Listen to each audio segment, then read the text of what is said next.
With the Trump administration set on increasing efforts to tackle illegal immigration, businesses are left with questions surrounding the effect these efforts may have on them. Experts and business owners expect an increase in I-9 audits during the second administration. As such, it will be important for businesses to get a refresher on what an I-9 audit entails. In this video, we'll go over what an I-9 audit is, the rules and procedures surrounding an I-9 audit, and how you can best prepare for one. I-9 forms were first introduced as part of the Immigration Reform and Control Act of 1986, which establishes that employers must verify the identity and employment eligibility of potential employees. Employers are required to verify acceptable employee documents and retain copies of I-9 forms.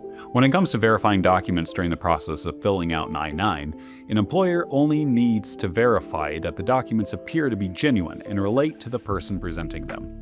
Employers are not expected to be document experts. When it comes to an I-9 audit, an employer can choose to perform an audit on themselves to verify continued compliance with the Immigration Reform and Control Act, or the Immigration and Customs Enforcement Agency can choose to perform an I-9 inspection.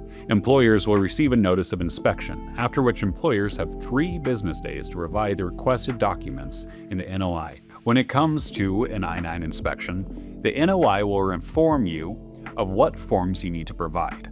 This likely will include I-9 forms for all current or terminated employees in that required time frame. Employers are not required to retain copies of documentation presented by employees for employment and identity verification.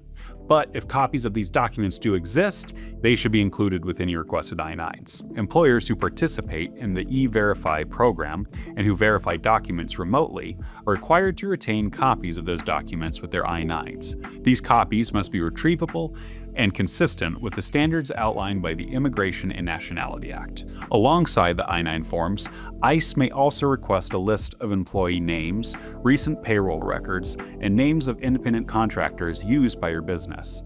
If you work with an HCM provider who handles your payroll and HR processes, you should inform them of the NOI immediately so they can establish a relationship with ICE and submit relevant documentation. Generally, an I-9 audit is performed in order to identify any possible discrepancies or violations when it comes to the required documentation and verification of employees' identity and eligibility of employment.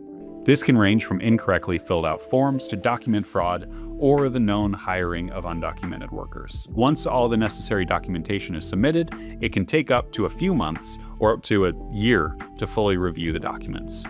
Once the inspection is finished, employers will receive either a notice of inspection results, aka compliance letter, or a notice of any identified issues with their forms, or possibly a notice of intent to fine. The best way to ensure your business is prepared for a potential I-9 audit by ICE is to perform your own internal I-9 audit. The Society of Human Resources has a helpful guide for businesses looking to perform their own internal audit. ICE also has its own guide for businesses that are planning on performing an I-9 audit. Both of these are linked in the description. Making sure your I-9 forms are up to date is an important step in ensuring across-the-board compliance throughout your organization. Be sure to take the time to ensure your business's I-9 forms are correct and accurate. Please like, subscribe, and follow to stay informed on how your business can stay prepared.